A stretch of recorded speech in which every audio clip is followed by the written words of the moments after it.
नमस्कार दोस्तों, आप देख रहे हो देवश्री इंस्टीट्यूट इंदौर से यूट्यूब प्लेटफॉर्म पर। हम पढ़ रहे हैं हिंदी साहित्य। सोचने से कहाँ मिलते हैं तमन्नाओं के शहर, चलना भी जरूरी है मंजिल पाने के लिए। ख्वाहिशें उछाल दी है हमने भी हौसलों की वादियों में, देखते हैं कितना दम है मुश्किलों की आंधियों में। तो अब कक्षा स्टार्ट करते हैं। कल की कक्षा में हमने केशव दास के बारे में, उनकी रचनाओं के बारे में, साथ ही पद्माकर कवि के बारे में अध्ययन किया था। आज की कक्षा में हम भूषण और बिहारी के बारे में, जो रीतिकालीन कवि है, इनके बारे में अध्ययन करने वाले हैं। तो ज्यादा समय खराब ना करते हुए कक्षा स्टार्ट करते हैं। भूषण की जो रचनाएं हैं उनके बारे में हम आज की कक्षा में पढ़ेंगे। भूषण का समय काल 1613 से 1715 ईस्वी।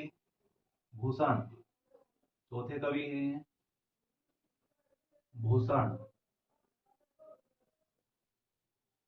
1613 ईस्वी से 1613 से 1715 ईस्वी तक का जो कालखंड है वो भूषण का रहा है। जो भूषण है छत्रपति शिवाजी और बुंदेलखंड के महाराजा छत्रसाल, छत्रपति शिवाजी, छत्रपति छत्रपति शिवाजी, साथ ही बुंदेलखंड के राजा व बुंदेलखंड बुंदेलखंड के राजा छत्रसाल के राजा छत्रसाल छत्रसाल के आश्रय कवि।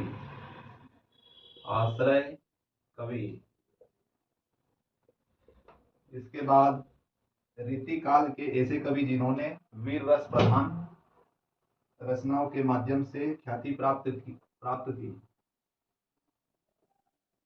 रीतिकाल के ऐसे कवि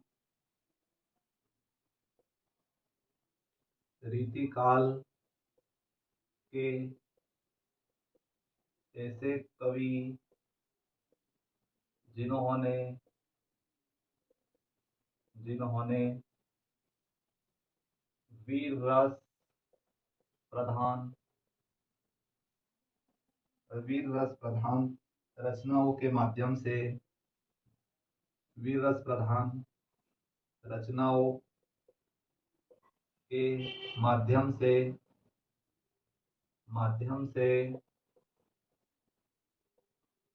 ख्याति प्राप्त की। साथ ही चित्रकूट के राजा चंद्रशाह सोलंकी द्वारा चित्रकूट चित्रकूट के राजा चंद्रसार सोलंकी द्वारा चंद्रसार सोलंकी द्वारा भूषण की उपाधि इन्हें दी गई। द्वारा इन्हें भूषण की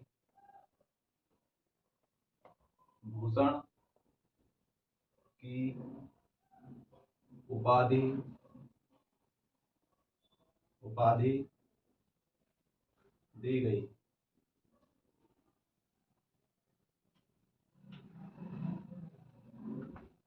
तो जो भूषण है 1613 से 1715 ईस्वी के कालखंड में इनका जीवन काल मिलता है। साथ ही छत्रपति शिवाजी और बुंदेलखंड के जो राजा छत्रसाल है उनके आश्रय में रहे ये, और उनके आश्रय में रहकर इन्होंने कई रचनाएं की। साथ ही रीतिकाल के ऐसे कवि है जो भूषण है जिन्होंने वीर रस की कविताएं अधिक लिखी। साथ ही चित्रकूट के जो चंद्रसाल नाम के जो राजा थे उन्होंने इनका नाम भूषण रखा या भूषण की उपाधि दी। इसके बाद भूषण ने दो नायक के चरित्र चित्रण और वीरता का वर्णन किया है। भूषण ने दो नायक के चरित्र चित्रण भूषण ने दो नायक के चरित्र चित्रण और वीरता का वर्णन किया है। चरित्र चित्रण और वीरता का वर्णन किया। साथ ही जो भूषण की रचनाएं हैं उनके बारे में अध्ययन करेंगे आप। रचनाएं, इनकी जो प्रमुख रचनाएं हैं, सबसे पहले महाराजा छत्रसाल के ऊपर एक रचना की इन्होंने। महाराजा छत्रसाल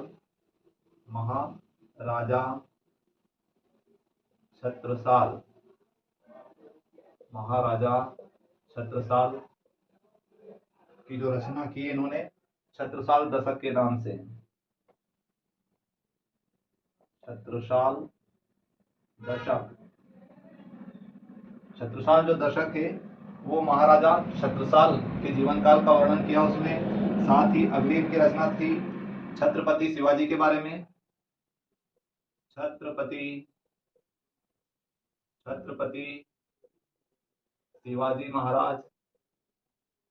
शिवाजी के जीवन काल पर जो रचना की उसका नाम है शिवराज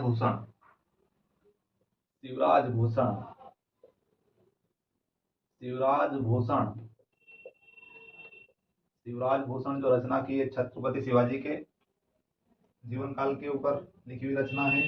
शिवराज भूषण में 105 अलंकार दोहों का वर्णन किया गया है। जो शिवराज भूषण है, शिवराज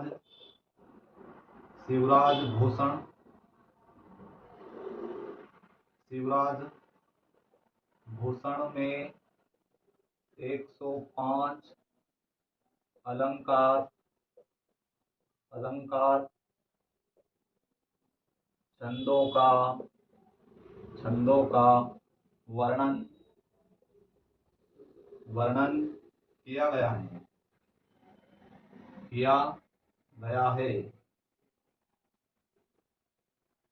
साथ ही इनकी और भी रचनाएं हैं। तो भूषण ने दो नायक के चरित्र चित्रण की वीरता का वर्णन किया। महाराजा छत्रसाल जो छत्रसाल के राजा थे, इनके नाम से जो रचना की छत्रसाल दशक, जो महाराजा छत्रसाल के दशक के जीवन पर आधारित रचना है। फिर छत्रपति शिवाजी, शिवराज भूषण जो रचना है छत्रपति शिवाजी के जीवन काल पर लिखी गई रचना है। शिवराज भूषण जो है इसमें 105 अलंकार और छंदों का वर्णन किया है। साथ ही भूषण उल्लास नाम से भी इन्होंने एक रचना की है। अगली जो रचनाएं हैं इनकी भूषण की अगली रचना है भूषण उल्लास। तीसरी जो रचना है इनकी भूषण उल्लास।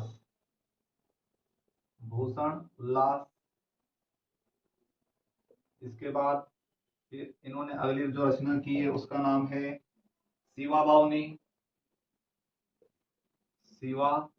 बावनी।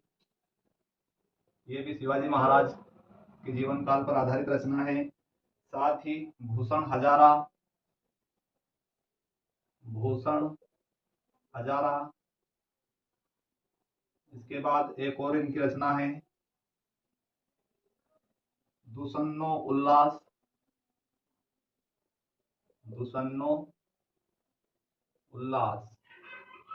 ये प्रमुख रचनाएं इन्होंने की। इन रचनाओं पर आचार्य रामचंद्र शुक्ल कहते हैं। आचार्य रामचंद्र शुक्ल के अनुसार आचार्य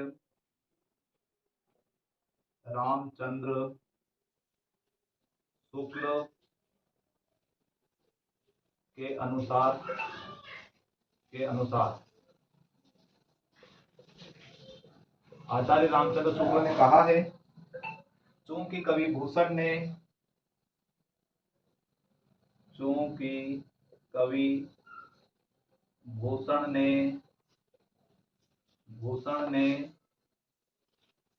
दो हिंदू राजाओं का वर्णन किया है।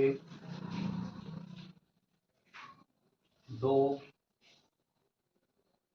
हिंदू राजाओं का चरित्र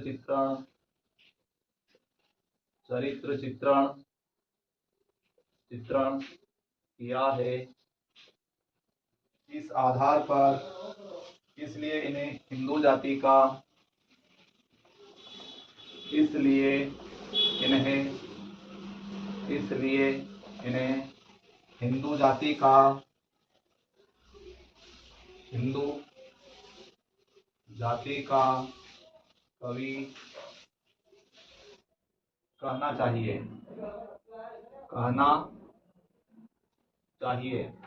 ऐसा आचार्य रामचंद्र शुक्ल मानते हैं कि कवि भूषण को हिंदू जाति का कवि मानना चाहिए। इनकी जो काव्यगत विशेषता है वो इसके बाद में पढ़ लेंगे। तो जो भूषण है, इनकी अगली रचना भूषण उल्लास, शिवा बावनी, भूषण हजारा, दूषण उल्लास नाम से रचनाएं हैं। साथ ही ये वीर रस के कवि, अधिकतर वीर रस की रचनाओं का वर्णन किया इन्होंने।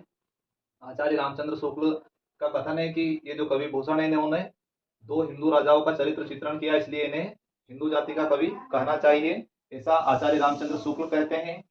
अब इनके जो काव्यगत जो विशेषताएं हैं उनके बारे में हम पढ़ेंगे। काव्यगत विशेषताएं, काव्यगत विशेषता,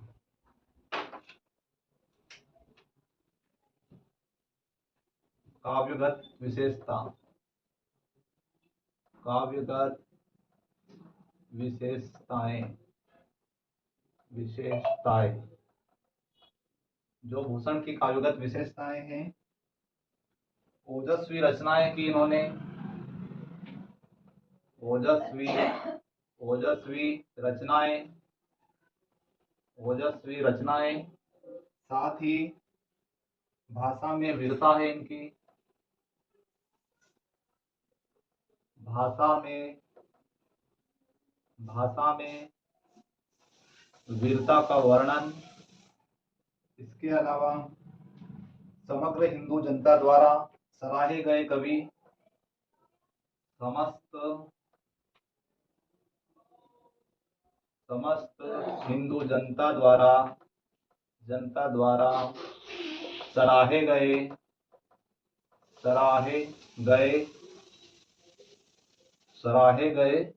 कवि।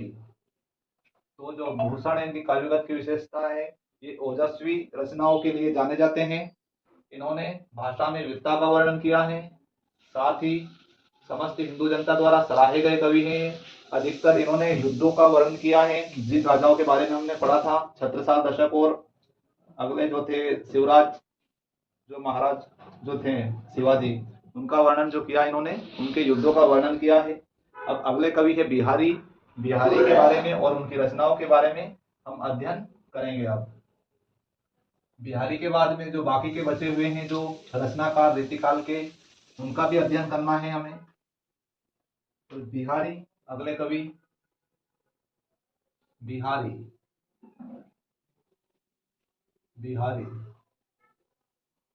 बिहारी का जीवन काल है 1603 से 1663 ईस्वी के मध्य का जो काल रहा है, ये इनका जीवन काल रहा है। आचार्य रामचंद्र शुक्ल के अनुसार इनका जन्म 1603 में ग्वालियर में हुआ है, ऐसा आचार्य रामचंद्र शुक्ल मानते हैं। आचार्य रामचंद्र शुक्ल के अनुसार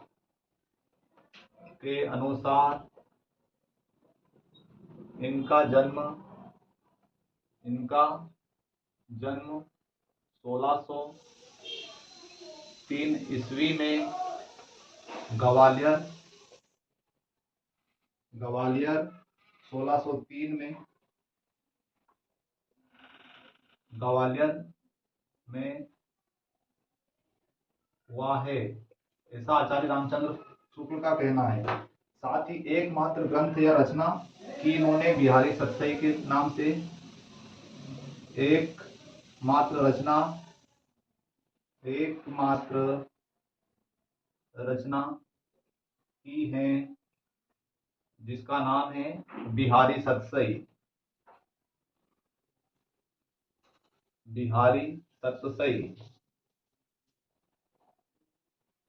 ये एक ही रचना है इनकी, बिहारी सतसई, बिहारी की। साथ ही बिहारी सतसई में 713 दोहे हैं। बिहारी सतसई में 713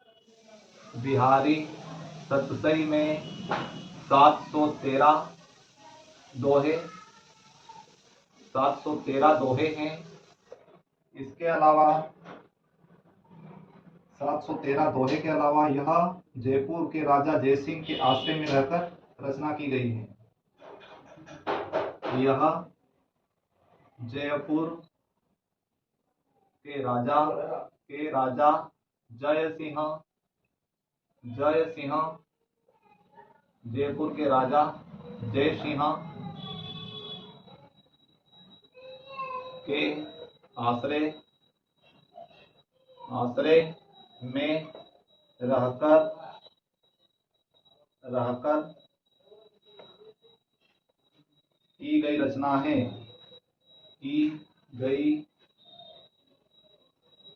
है। जो बिहारी सतसई है वो जयपुर के राजा जय सिंह के आश्रय में रहकर इन्होंने रचना की थी। साथ ही बिहारी सतसई एक श्रृंगार प्रधान रचना है। बिहारी सतसई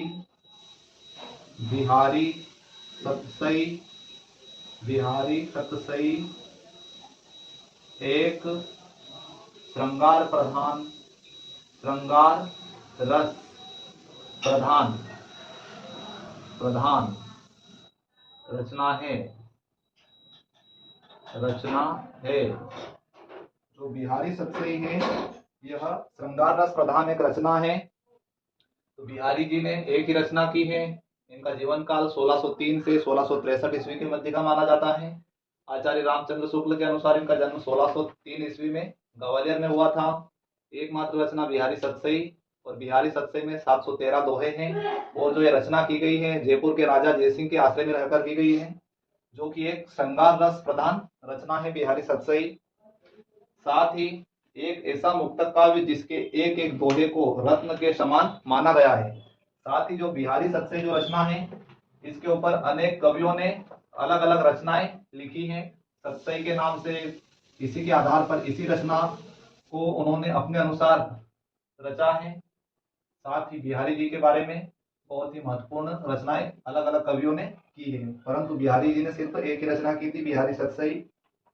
एक ऐसा मुक्तक काव्य है बिहारी सतसई, एक ऐसा मुक्तक काव्य है। इंक खत्म हो गई है।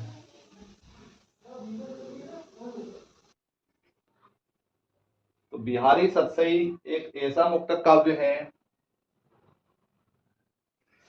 एक ऐसा मुक्तक काव्य जिसके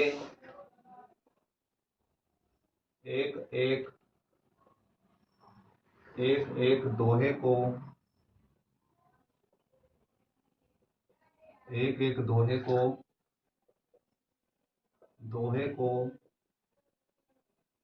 रत्न के समान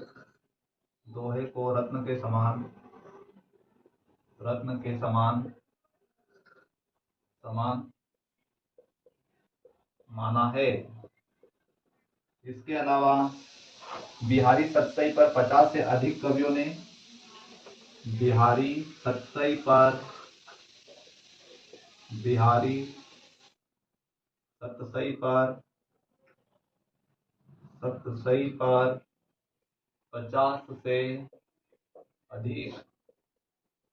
50 से अधिक कवियों ने टीकाएं या रचनाएं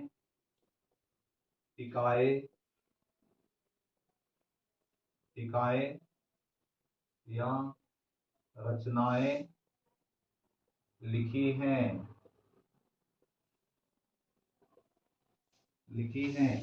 एग्जाम्पल के लिए, उदाहरण के तौर पर सबसे पहले बिहारी हरिप्रकाश ने लिखी थी। हरिप्रकाश के नाम से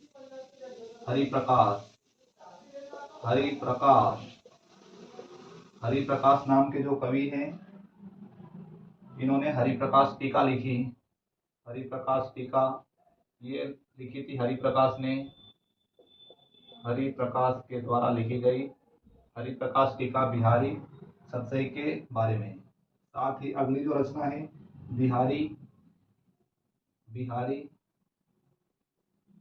ये रचना अंबिका दत्त व्यास ने लिखी है।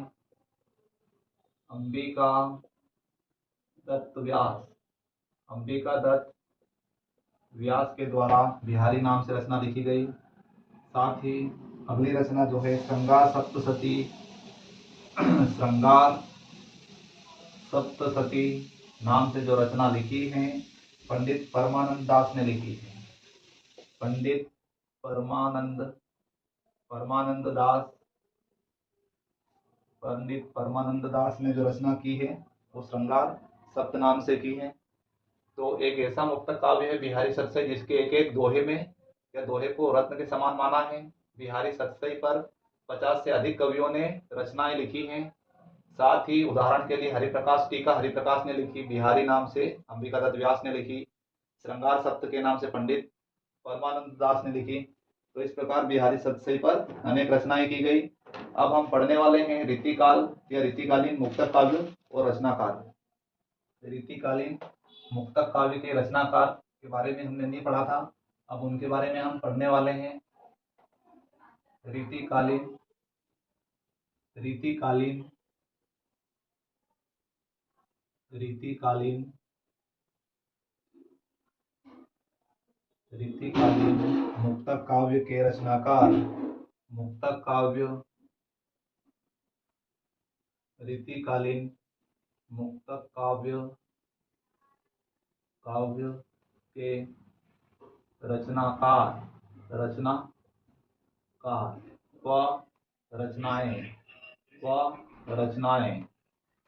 साथ में इनकी रचनाओं के बारे में भी हम पढ़ेंगे। तो सबसे पहले हम पढ़ेंगे चिंतामणि। नंबर 1 चिंतामणि। चिंतामणि की जो रचनाएं हैं वो है कल्पतरु। नंबर 1 कल्पतरु। अगली रचना इनकी काव्य निरूपण। काव्य निरूपण के बाद अगली रचना है इनकी काव्य प्रकाश।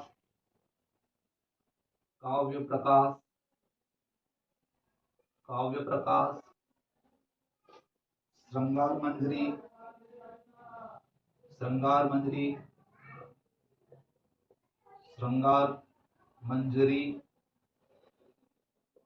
श्रृंगार मंजरी के बाद कविकुल। इसके बाद अगली रचना है इनकी चिंतामणि की काव्य विवेक।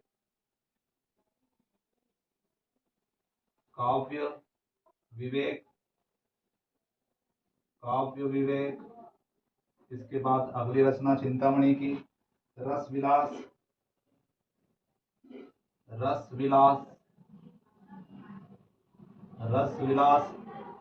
साथ ही अगली रचना छंद विचार।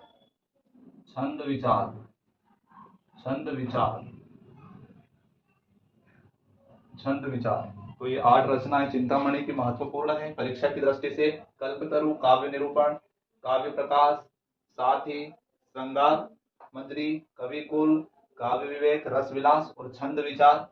अब अगले कवि के बारे में पढ़ेंगे भूषण। भूषण की रचनाओं के बारे में हम पढ़ चुके हैं। भूषण की जो रचनाएं हैं छत्रसाल, दशक और शिवराज भूषण, जिनके बारे में हमने अध्ययन कर लिया है। तो ये भी एक रीतिकालीन मुक्तक काव्य के रचनाकार हैं जो भूषण है ये। इनके बाद हमने मतीराम और बिहारी के बारे में भी पढ़ा था। अब हम अगले कवि के बारे में पढ़ेंगे रसनिधि। अगले कवि है रसनिधि।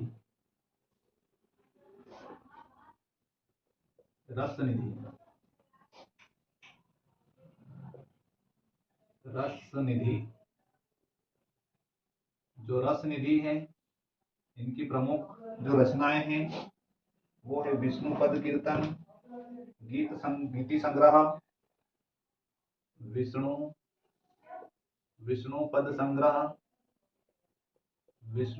संग्रह, साथ ही गीति संग्रह, विष्णुपद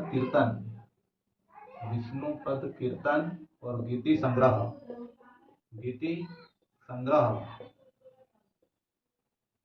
इसके बाद अगली रचना है रसनिधि की रतन हजारा। रतन हजारा। इसके बाद अगली रचना है हिंडोला। हिंडोला। साथ ही अगली जो रचना है इनकी कीवट और अरिल। कीवट, साथ ही अरिल। अरिल।